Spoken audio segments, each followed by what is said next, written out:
അതെ അതെ. ആണോ? എത്ര വയസ്സുണ്ട് വാവയ്ക്ക്? വാവയ്ക്ക് 5 months ആയി. അത്രയൊക്കെയോ അല്ലേ? ശരി.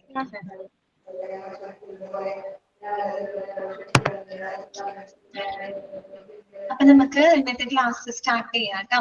കഴിഞ്ഞ ക്ലാസ്സിൽ നമ്മള് ഡിപ്പാർട്ട്മെന്റ്സ് ഇൻ ഹോസ്പിറ്റൽ അല്ലെ, അത് നമ്മൾ പഠിച്ചിട്ടുണ്ടായിരുന്നു.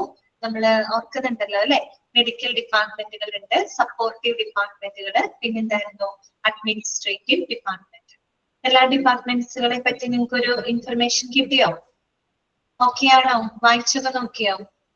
ശരി. അപ്പൊ നമുക്ക് ഇനി ഞാൻ കിടക്കുന്നത് സെക്കൻഡ് മൊഡ്യൂളിലോട്ടാണ് കേട്ടോ. എനിക്ക് അസൈൻ ചെയ്ത് തന്ന ചാപ്റ്റേഴ്സുകൾ ഇനി കിടക്കുന്നത് സെക്കൻഡ് മൊഡ്യൂളിലാണ് കേട്ടോ. അപ്പൊ ഇനി നമ്മള് സെക്കൻഡ് മൊഡ്യൂളിലെ ബ്ലഡ് ബാങ്ക് എന്ന് പറയുന്ന ചാപ്റ്റർ ആണ് എടുക്കുന്നത് കേട്ടോ. ഓക്കെ, ബ്ലഡ് ബാങ്ക് തുടങ്ങാമല്ലോ അല്ലേ? ഓക്കെ, എല്ലാവരും ഓക്കെ അല്ലേ? സെറ്റിൽ എല്ലാവരും? ഓക്കെ, ഊണൊക്കെ കഴിച്ചോ? ഊണ് കഴിച്ചോ?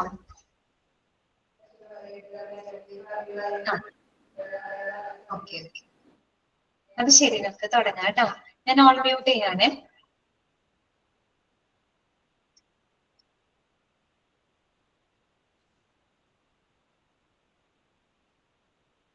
ഓക്കെ, അപ്പൊ നമുക്ക് സെക്കൻഡ് മൊഡ്യൂളിലെ ചാപ്റ്റർ ആണ് ബ്ലഡ് ബാങ്ക് കേട്ടോ. 4ാമത്തെ ചാപ്റ്റർ ആയിട്ടാണ് കിടക്കുന്നത് ബ്ലഡ് ബാങ്ക്. ഓക്കെ, അപ്പൊ വളരെ ചെറിയൊരു ചാപ്റ്റർ ആണ് കേട്ടോ, എളുപ്പമാണ്, പഠിക്കാനൊക്കെ എളുപ്പമാണ്. അപ്പോ നമ്മള് ബ്ലഡ് ബാങ്കിലൊക്കെ കിടക്കുന്നതിനേക്കാളും മുമ്പ് നമുക്ക് കുറച്ച് കാര്യങ്ങളൊക്കെ അറിയണം അല്ലെ? ബ്ലഡ് എന്ന് പറഞ്ഞാൽ എന്താണ്?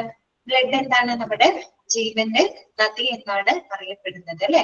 ഓക്കെ, പിന്നെ നമുക്കറിയാം ബ്ലഡ് ഡൊണേഷൻ എന്ന് പറയുന്നത് ഏറ്റവും എന്താ പറയാ, ഏറ്റവും മഹത്തരമായിട്ടുള്ള ഒരു കാര്യമാണ് അല്ലെ? ബ്ലഡ് ഡൊണേറ്റ് ചെയ്യാന്ന് പറയുന്നത് അല്ലെ? നമ്മുടെ ക്ലാസ്സിൽ ആരെങ്കിലും ബ്ലഡ് ഡൊണേറ്റ് ചെയ്തവരുണ്ടോ? ബ്ലഡ് ഡൊണേറ്റ് ചെയ്യാനൊക്കെ പോകുന്ന ആളുകളൊക്കെ ഉണ്ടോ? ഇല്ല, ആരുമില്ല. ഓക്കെ, മാപ്പ പോവാറുണ്ടല്ലേ ഷബീനയുടെ? Okay okay. ആരെങ്കിലും മുന്നിൽ കൊടുത്തവരാരും ഇല്ല അല്ലെ? പോവാറുണ്ട്. ഓക്കെ, അച്ഛന. അപ്പൊ നമ്മൾക്ക് ബ്ലഡ് ഡൊണേറ്റ് ചെയ്യാന്ന് പറയുന്നത് ഏറ്റവും വലിയൊരു കാര്യമാണ് അല്ലെ? അപ്പൊ നമുക്കറിയാം ഈ ഒരു ബ്ലഡ് ഡൊണേഷനുമായിട്ട് ബന്ധപ്പെട്ട കുറച്ച് കാര്യങ്ങള് നമുക്ക് അറിഞ്ഞിരിക്കേണ്ട കുറച്ച് കാര്യങ്ങളുണ്ട്. എന്തൊക്കെയാണത്? കൊടുത്തിട്ടുണ്ട് അല്ലെ? ദൃശ്യം കൊടുത്തിട്ടുണ്ട്. Okay okay. അപ്പോ നമ്മള് ഒരു 18 വയസ്സ് മുതല് 65 വയസ്സ് വരെ പ്രായമുള്ളവരാണ് രക്തം കൊടുക്കാൻ ഏറ്റവും നല്ല. ആണോ അമൃത? ഓക്കെ ഓക്കെ, പോവാറുണ്ട് അല്ലെ? ഓക്കെ, ശരി. അപ്പം നമ്മളൊരു 18 വയസ്സ് മുതൽ 65 വയസ്സ് വരെയുള്ള ആ ഒരു ആളുകളാണ് പൊതുവെ നമ്മൾ രക്തം കൊടുക്കാനായിട്ട് ഏറ്റവും അനുയോജ്യമായിട്ടുള്ള ഒരു ഏജ് എന്ന് പറയുന്നതാണ് കേട്ടോ. 18 വയസ്സിനും 65 വയസ്സിനിടയില് പ്രായമുള്ളവർക്ക് ഇത് കൊടുക്കാൻ നമുക്ക് ബ്ലഡ് നമുക്ക് ഡൊണേറ്റ് ചെയ്യാം കേട്ടോ. പിന്നെ മാത്രമല്ല മറ്റൊരു കാര്യം എന്താന്ന് വെച്ചാല് ബ്ലഡ് ഡൊണേറ്റ് ചെയ്യുന്ന വ്യക്തിയുടെ ശരീരഭാരമാണ് കേട്ടോ, ബോഡി വെയിറ്റ്. അതായത് ഒരു 40, അതെ അതെ, അദ്ദേഹം സെക്കൻഡ് മൊഡ്യൂളാണ് കേട്ടോ. ചിലരെ പറയാൻ കറക്റ്റ് ആണ് കേട്ടോ. 45 കിലോഗ്രാം എങ്കിലും വെയിറ്റ് ഉണ്ടായിരിക്കണം കേട്ടോ. അങ്ങനെയുള്ളവർക്കാണ് ബ്ലഡ് ഡൊണേറ്റ് ചെയ്യാനായിട്ട് ഏറ്റവും ഐഡിയൽ ആയിട്ടുള്ളത് കേട്ടോ. പിന്നെ പൊതുവെ നമ്മൾ അറ്റ് എ ടൈമിൽ ഒരു 300 ml ബ്ലഡ് ആണ് പൊതുവെ നമ്മുടെ ഒരാളുടെ ശരീരത്തിൽ നിന്ന് എടുക്കുന്നത് കേട്ടോ. 100 ml ബ്ലഡ് ആണ് എടുക്കാറുള്ളത്. അപ്പൊ അതിനകത്ത് തന്നെ സാധാരണ നമുക്കൊരു 3 മാസത്തിൽ ഒരിക്കലൊക്കെ ബ്ലഡ് ഡൊണേറ്റ് ചെയ്യാം. സ്ത്രീകളുടെ കാര്യമാണെങ്കിൽ അവർക്ക് 4 മാസത്തിൽ ഒരിക്കൽ ചെയ്യാം. അതും ഇപ്പൊ ഹെൽത്തി ആയിട്ടുള്ള ലേഡീസ് ഒക്കെ ആണെങ്കിൽ അവർക്ക് 3 മാസത്തിൽ ഒരിക്കലും കൊടുക്കാവുന്നതാണ് കേട്ടോ, കുഴപ്പമില്ല. പിന്നെ നമുക്ക് പറയാവുന്ന ഒരു കാര്യം, ബ്ലഡില് എത്ര കമ്പോണൻസ് ഉണ്ടെന്ന് അറിയാമോ? ബ്ലഡിൽ എത്ര കമ്പോണൻസ് ഉണ്ട് അറിയാമോ? ജസ്റ്റ് ഒന്ന് ഗസ് ചെയ്ത് നോക്കിയേ. അറിയുന്നവരുണ്ടാവും. 5 ഓക്കെ, 5 എന്ന് പറഞ്ഞു ആഫിയ. ഓക്കെ, 3. ഗോപിത് പറയുന്നു 3. ഓക്കെ, വേറെ എന്തെങ്കിലും ഉണ്ടോ? നിങ്ങൾ ജസ്റ്റ് ഗസ് ചെയ്തോ, അത് കുഴപ്പമൊന്നുമില്ല, തെറ്റിപ്പോന്റെ പ്രശ്നമൊന്നുമില്ല. എത്ര കമ്പോണന്റ് ഉണ്ട് ബ്ലഡിനകത്ത്? ഓക്കെ, കറക്റ്റ് ആണ് കേട്ടോ ഹന്ന. 4 കമ്പോണന്റ് കേട്ടോ. ഓക്കെ, അതിന് പറയുന്നു 3. ഓക്കെ, 4 കമ്പോണന്റുകളാണ് ബ്ലഡിനകത്തുള്ളത് കേട്ടോ. ഏതൊക്കെയാണ് 4 കമ്പോണൻസ് എന്ന് പറയുന്നത് ബ്ലഡിനകത്തുള്ളത്? ഒന്ന് RBC അല്ലെ? RBC എന്ന് പറഞ്ഞാൽ എന്താണ്? റെഡ് ബ്ലഡ് സെൽസ് അഥവാ ചുവന്ന രക്താണുക്കൾ അല്ലെ? പിന്നെന്താണ്? WBC. ഓക്കെ, കറക്റ്റ് ആണ് ഡാനിമോളെ. WBC അല്ലെ? വൈറ്റ് ബ്ലഡ് സെൽസ് അഥവാ ശ്വേത രക്താണുക്കൾ. ഓക്കെ, അജയ് കൃഷ്ണൻ പറഞ്ഞു WBC കറക്റ്റ് ആണ്. പിന്നെ ഗോപിക പറഞ്ഞു പ്ലേറ്റ്ലെറ്റ്. ആർത്തിയ കറക്റ്റ് ആണ് കേട്ടോ, പ്ലേറ്റ്ലെറ്റ് അല്ലെ? പിന്നെ ഒരാളെ കൂടെ ഉണ്ടല്ലോ, ആരാണത്? പ്ലാസ്മയാണ് അല്ലെ? എന്താണ്? പ്ലാസ്മ.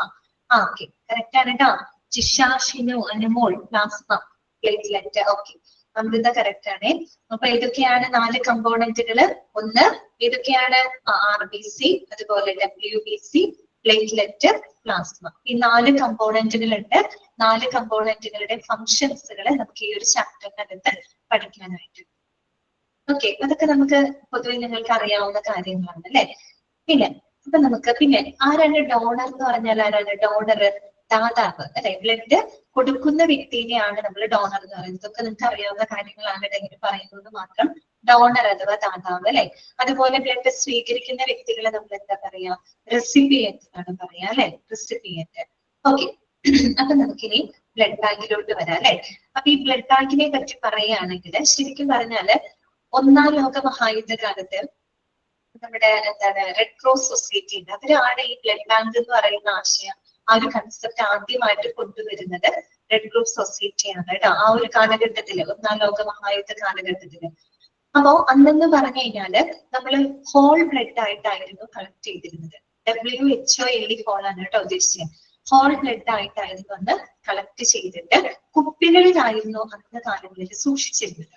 അത് മാത്രമല്ല, നമ്മൾ രോഗികൾക്ക് കൊടുക്കുന്നത് ഇതുപോലെ ഹോൾ ബ്ലഡ് ആയിട്ട് തന്നെയായിരുന്നു നമ്മൾ പേഷ്യൻസിന് ട്രാൻസ്ഫർ ചെയ്തിരുന്നത് ആ ഒരു കാലഘട്ടത്തില്.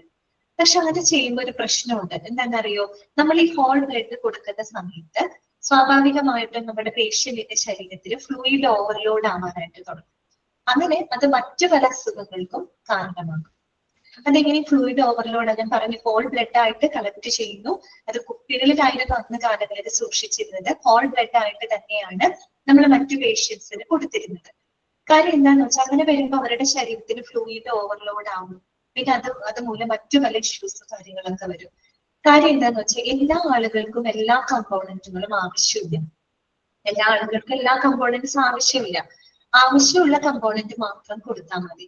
ഇപ്പൊ ഒരു എക്സാമ്പിൾ പറയാൻ, ഇപ്പൊ ഒരു അനീമിക് ആയിട്ടുള്ള ഒരു പേഷ്യന്റ് ആണെന്നിരിക്കട്ടെ, വിളർച്ചയുള്ള ഒരു പേഷ്യന്റ് ആണെന്നിരിക്കട്ടെ, അവർക്ക് ഏത് കമ്പോണന്റ് ആയിരിക്കും ആവശ്യമായിട്ട് വരാം? RBC ആണ് അവർക്ക് ആവശ്യമായിട്ട് വരാം, ചുവന്ന രക്താണുക്കൾ. ഓക്കെ, ഇനി ചില പേഷ്യൻസിനെ സംബന്ധിച്ച് അവർക്ക് WBC എന്ന് പറയുന്ന ഒരു കമ്പോണന്റ് ആയിരിക്കും ആവശ്യമായിട്ട് വരാം.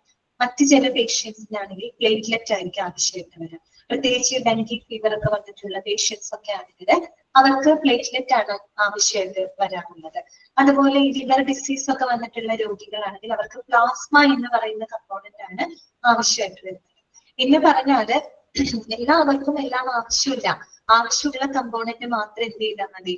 അവർക്ക് കൊടുത്താൽ മതി. അപ്പോ ആ ഒരു കൺസെപ്റ്റിൽ നിന്ന് പിന്നീട് എങ്ങനെയായെന്ന് അറിയാമോ? നമ്മൾ ഹോൾ ബ്ലഡ് ആയിട്ട് ബ്ലഡ് ബാങ്കിനകത്ത് കളക്ട് ചെയ്യും. എന്നിട്ട് എന്ത് ചെയ്യുന്നറിയോ? അതിനെ പല പല കമ്പോണന്റുകളായിട്ട് സെപ്പറേറ്റ് ചെയ്യും. ഓക്കെ, എന്ന് വെച്ചാൽ ആവശ്യമുള്ള കമ്പോണന്റ് മാത്രം കൊടുത്താൽ മതി. അങ്ങനെ കൊടുക്കുമ്പോൾ ഫ്ലൂയിഡ് ഓവർലോഡിന്റെ ഇഷ്യൂസോ കാര്യങ്ങളോ ഒന്നും വരില്ല. അപ്പൊ ഈ നമുക്ക് ലഭിക്കുന്ന ബ്ലഡ് ബാങ്കിലോട്ട് വരുന്ന ഹോൾ ബ്ലഡിനെ നമ്മൾ പല പല കമ്പോണന്റുകളായിട്ട് മാറ്റും. ഓക്കെ, RBC ഒരു കമ്പോണന്റ്, WBC ഒരു കമ്പോണന്റ്, പ്ലേറ്റ്ലെറ്റ്, പ്ലാസ്മ, അങ്ങനെ സെപ്പറേറ്റ് കമ്പോണന്റുകളായിട്ട് ബ്ലഡ് ബാഗുകളിലായിട്ട് അവർ സൂക്ഷിച്ചു വെക്കും. പണ്ട് കുപ്പികളിലായിരുന്നു, പിന്നീട് എന്തായത്? ബ്ലഡ് ബാഗുകളിലായിട്ട് സ്റ്റോർ ചെയ്യാൻ പറ്റും. ഇപ്പൊ ബ്ലഡ് ബാഗ് എന്ന് വെച്ചാൽ മെയിൻ മദർ ബാഗ് ഉണ്ടായിരിക്കും, അതിനെ തുടർന്ന് സപ്ലിമെന്ററി ബാഗും കാര്യങ്ങളൊക്കെ ഉണ്ടായിരിക്കും. അങ്ങനെ ഓരോരോ കമ്പോണന്റുകളായിട്ട് എന്ത് ചെയ്യാൻ തുടങ്ങി? സെപ്പറേറ്റ് ചെയ്തിട്ട് ബ്ലഡ് ബാങ്കിനകത്ത് സ്റ്റോർ ചെയ്യാനായിട്ട് തുടങ്ങി. ആവശ്യക്കാർക്ക് എന്താണോ അവർക്ക് ആവശ്യം, ആ ഒരു കമ്പോണന്റ് മാത്രം അവർക്ക് സപ്ലൈ ചെയ്താൽ മതി. അങ്ങനെ ഒരു ആശയത്തിലോട്ട് വന്നു. ഓക്കെ, അപ്പൊ നമുക്കറിയാം, നമുക്ക് ഈസി ആയിട്ട് പറയാൻ ബ്ലഡ് ബാങ്ക് എന്ന് പറഞ്ഞാൽ എന്താണ്?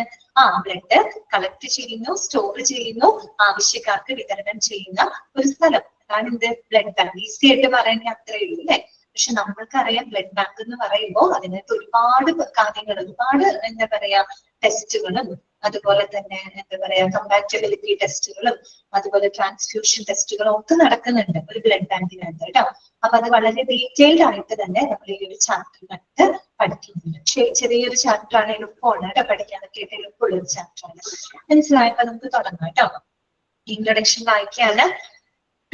The term blood bank generally refers to a department of a hospital, usually within a clinical pathology laboratory, where the storage of blood product takes place and where pre-transfusion and blood compatibility testing is executed.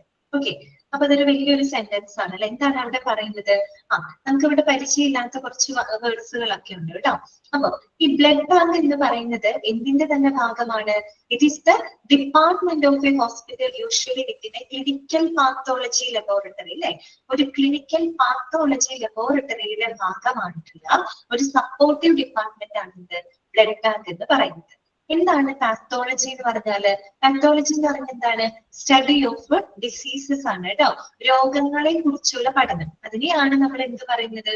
Pathology എന്ന് പറയുന്നത് അല്ലെ. രോഗങ്ങളെ കുറിച്ചുള്ള പഠനം എന്ന് പറയുമ്പോൾ രോഗങ്ങള്, രോഗാണുക്കള്, രോഗകാരികള്, രോഗലക്ഷണങ്ങള് ഇവയെ കുറിച്ചൊക്കെയുള്ള പഠനമാണ് ഇത് പാത്തോളജി എന്ന് പറയുന്നത് അല്ലെ.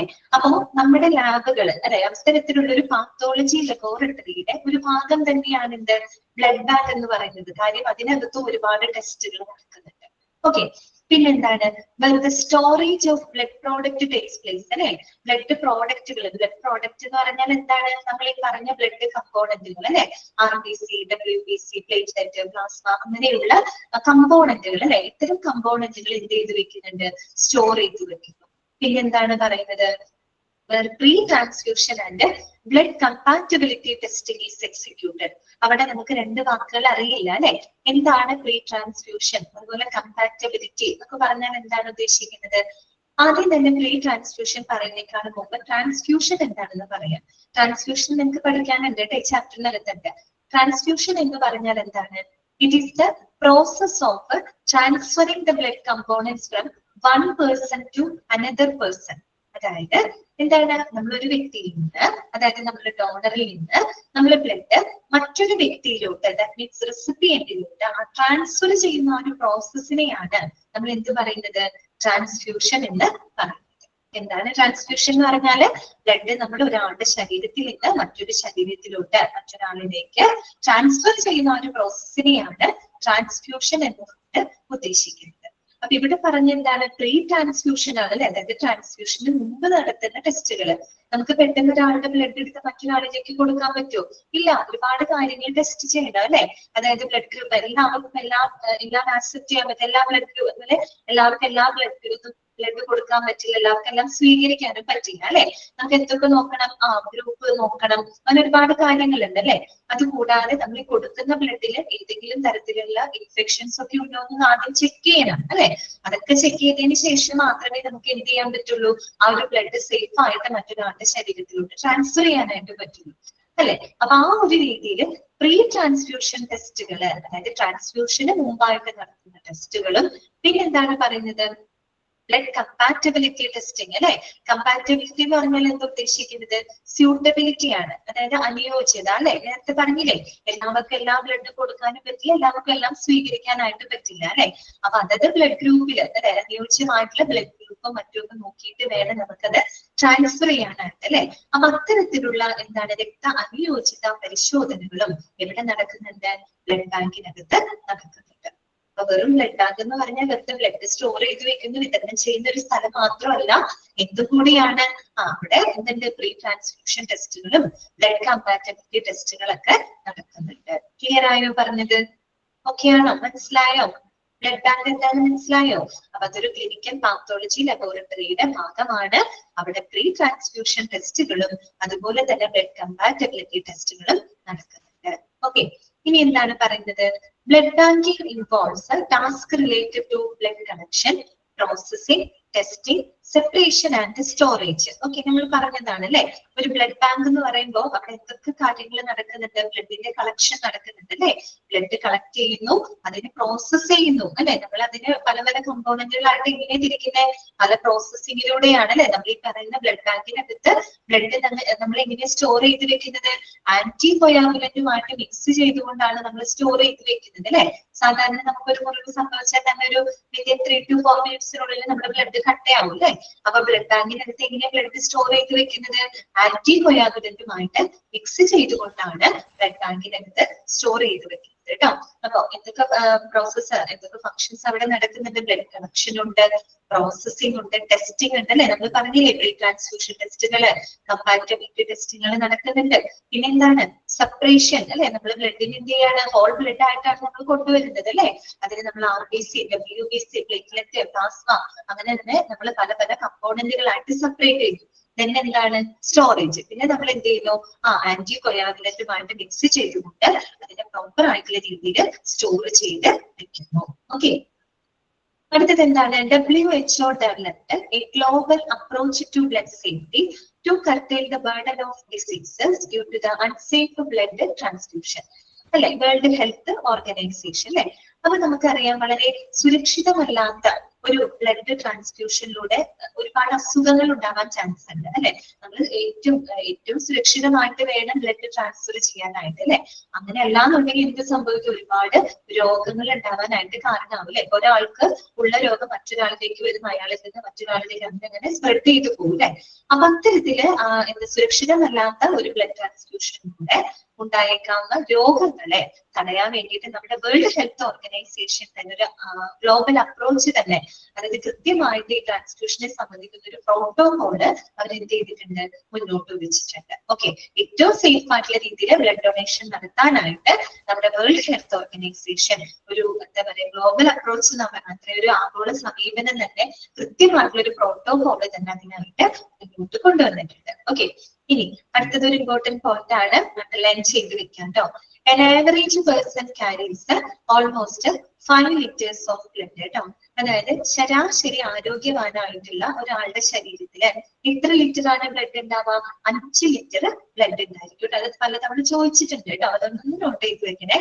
ശരാശരി ആരോഗ്യവാനായിട്ടുള്ള ഒരാളുടെ ശരീരത്തില് എത്ര ലിറ്റർ ആണ് ബ്ലഡ് ഉണ്ടാവുക, 5 ലിറ്റർ ബ്ലഡ് ആണ് ഉണ്ടാവുക. Okay, it circulates the body through blood vessels and is pumped through the heart അല്ലെ. നമ്മുടെ ബ്ലഡ് സർക്കുലേറ്ററി സിസ്റ്റത്തിനെ പറ്റിയിട്ടാണ് പറയുന്നത് അല്ലെ. നമ്മുടെ ബ്ലഡ് നമ്മുടെ ശരീരത്തിൽ അല്ലെ, ബ്ലഡ് സർക്കുലേഷൻ, നമ്മുടെ സർക്കുലേറ്ററി സിസ്റ്റം എന്ന് പറയുമ്പോൾ അതിനകത്ത് വരുന്ന ആളുകൾ ആരൊക്കെയാണ്, ബ്ലഡ് ഉണ്ട്, ബ്ലഡ് വെസൽസ് ഉണ്ട്, പിന്നെ പമ്പിങ് ഓർഗൻ ആരാണ്, ഹാർട്ട് ആണ് അല്ലെ, നമ്മുടെ ഹൃദയമാണ്. ഓക്കെ, അപ്പൊ നമ്മുടെ സർക്കുലേറ്ററി സിസ്റ്റത്തിന്റെ ഭാഗങ്ങൾ ബ്ലഡ് വെസൽസുകള്, അതുപോലെ ഹാർട്ട്. അപ്പൊ ഈ ബ്ലഡ് വെസലുകളിലൂടെ ബ്ലഡ് എന്ത് ചെയ്യാണ്, നമ്മുടെ ബോഡിയിൽ മുഴുവൻ സർക്കുലേറ്റ് ചെയ്യാണ് അല്ലെ.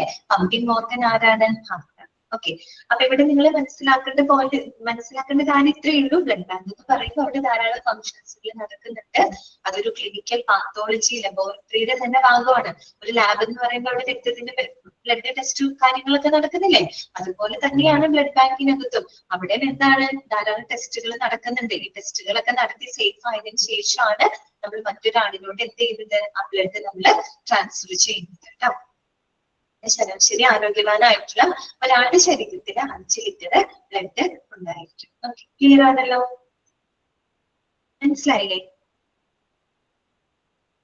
ഇനി നമുക്ക് നെക്സ്റ്റ് പഠിക്കാനായിട്ടുള്ളത് what are the main functions കേട്ടോ. നമ്മൾ പഠിക്കുന്ന main functions of the blood bank ആണ്. ബ്ലഡ് ബാങ്കിന്റെ പ്രധാനപ്പെട്ട ഫങ്ഷൻസുകൾ, അവരുടെ പ്രവർത്തനങ്ങൾ എന്തൊക്കെയാണ്. അപ്പൊ നിങ്ങൾ ഓരോ പോയിന്റ് ക്ലിയർ ചെയ്ത് മനസ്സിലാക്കി വെച്ചാൽ മതി കേട്ടോ. ഒരു ബ്ലഡ് ബാങ്കിന്റെ ഫംഗ്ഷനിൽ ഉൾപ്പെടുന്ന കാര്യങ്ങൾ ഏതാണെന്ന് ചോദിച്ചാൽ നിങ്ങൾക്ക് ഐഡന്റിഫൈ ചെയ്യാനായിട്ട് പറ്റണം, അത്രയും വേണ്ടു കേട്ടോ. അപ്പൊ നോക്കാം, the hospital blood bank functions ആണ് എന്തൊക്കെയാണ്. ഫസ്റ്റ് പോയിന്റ് ഇതാണ്, swift response to urgent request for the blood components അല്ലെ. അതായത് നമുക്കൊരു എന്താ പറയാ, ഏറ്റവും അടിയന്തര ഘട്ടത്തിൽ അല്ലെ, എമർജൻസി സിറ്റുവേഷൻസിൽ നമുക്ക് ബ്ലഡ് കമ്പോണൻസുകൾ ആവശ്യമായിട്ട് വരുന്ന സാഹചര്യത്തിൽ എത്രയും പെട്ടെന്ന് തന്നെ റെസ്പോണ്ട് ചെയ്യുക അല്ലെ. Swift response. സ്വിഫ്റ്റ് എന്ന് പറഞ്ഞാൽ എന്താ? വളരെ വേഗത്തിൽ റെസ്പോണ്ട് ചെയ്യണം അല്ലെ. അതായത് ഏറ്റവും അടിയന്തര ഘട്ടങ്ങളിൽ നമുക്ക് ബ്ലഡ് കമ്പോണൻസ് ആവശ്യമായിട്ട് വരുമ്പോൾ എത്രയും പെട്ടെന്ന് തന്നെ റെസ്പോണ്ട് ചെയ്യുക എന്നുള്ളത് ആരുടെ ഫംഗ്ഷൻ ആണ്? ബ്ലഡ് ബാങ്കിന്റെ ഫംഗ്ഷൻ ആണ് അല്ലെ. നമുക്കറിയാം ഒരു ബ്ലഡ് ആവശ്യമായിട്ട് വരുന്ന സിറ്റുവേഷൻ എന്ന് പറഞ്ഞാൽ അത്രയും ക്രൂഷ്യൽ സിറ്റുവേഷനിലാണ് നമുക്ക് ബ്ലഡ് ആവശ്യമായിട്ട് വരുന്നത് അല്ലെ. അപ്പൊ ആ സമയത്ത് ബ്ലഡ് ബാങ്കിൽ വന്ന് ചോദിക്കുമ്പോൾ 2 ദിവസം കഴിഞ്ഞിട്ട് ഒരാഴ്ച കഴിഞ്ഞിട്ട് വരാന്നൊക്കെ പറഞ്ഞാൽ ശരിയാവുമോ? ഇല്ല, പെട്ടെന്ന് തന്നെ എന്ത് ചെയ്തിരിക്കണം? റെസ്പോണ്ട് ചെയ്തിരിക്കണം. ഓക്കെ, ഇതാണ് അവിടെ പറഞ്ഞത് കേട്ടോ. Swift response to the urgent request for the blood components. Second point ഇതാണ്, validating pre-transfusion samples and request to reserve the blood and blood product. നേരത്തെ നമ്മൾ പറഞ്ഞു അല്ലെ, validating pre transfusion sample. Transfusion എന്താണെന്ന് നമുക്കറിയാം അല്ലെ. അപ്പൊ ഈ ട്രാൻസ്ഫ്യൂഷന് മുമ്പായിട്ട് കൊണ്ടുവരുന്ന സാമ്പിളുകൾ നമ്മൾ കൃത്യമായിട്ട് എന്ത് ചെയ്യണം? വാലിഡേറ്റ് ചെയ്യണം അല്ലെ, ചെക്ക് ചെയ്യണം. എന്തൊക്കെ കാര്യങ്ങൾ ഇനി ചെക്ക് ചെയ്യാനുണ്ട്? നമുക്ക് ഗ്രൂപ്പ് നോക്കണം, അതുപോലെ എന്തെങ്കിലും ഇൻഫെക്ഷൻസ് ഉണ്ടോ നോക്കണം, അങ്ങനെ ഒരുപാട് ടെസ്റ്റുകൾ നമ്മൾ നടത്തണം അല്ലെ. അപ്പൊ ഈ പ്രീ ട്രാൻസ്ഫ്യൂഷൻ സാമ്പിളുകൾ കൃത്യമായിട്ട് വാലിഡേറ്റ് ചെയ്യുക, ചെക്ക് ചെയ്യുക. അതോടൊപ്പം തന്നെ നമ്മുടെ ബ്ലഡ് ബാങ്കില് ആവശ്യാനുസരണം ബ്ലഡും ബ്ലഡ് പ്രോഡക്റ്റുകളൊക്കെ റിസർവ് ചെയ്ത് വെക്കാം അല്ലെ, ആവശ്യത്തിന് സ്റ്റോർ ചെയ്ത് വെക്കാം കേട്ടോ. അതാണ് അവിടെ ഉദ്ദേശിക്കുന്നത്. Validating pre transfusion samples and request to reserve the blood and blood product. അടുത്തത് മൂന്നാമത്തെ പോയിന്റ് ഇതാണ്, evaluation of immunological suitability between the donor and patient.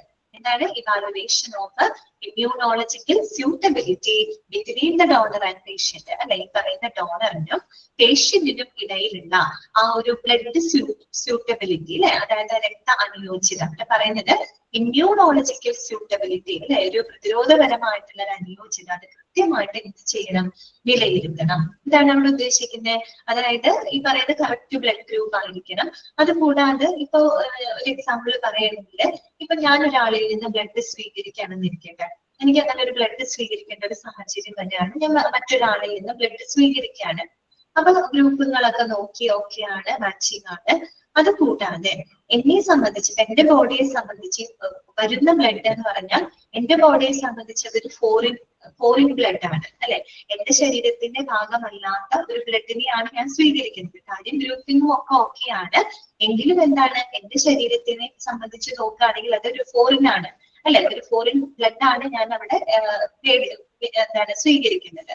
അപ്പോ അങ്ങനെ വരുമ്പോ സ്വാഭാവികമായിട്ട് ഞാൻ ഈ ഒരു ബ്ലഡ് സ്വീകരിക്കുന്ന സമയത്ത് ഒരു പക്ഷെ എന്റെ ശരീരത്തിൽ ചെറിയ രീതിയിലുള്ള വല്ല റിയാക്ഷൻസ് ഒക്കെ ചിലപ്പോൾ ഉണ്ടായേക്കാം. വലിയ രീതിയിലല്ല, ചെറിയ രീതിയിൽ ചിലപ്പോൾ ഉണ്ടായേക്കാം.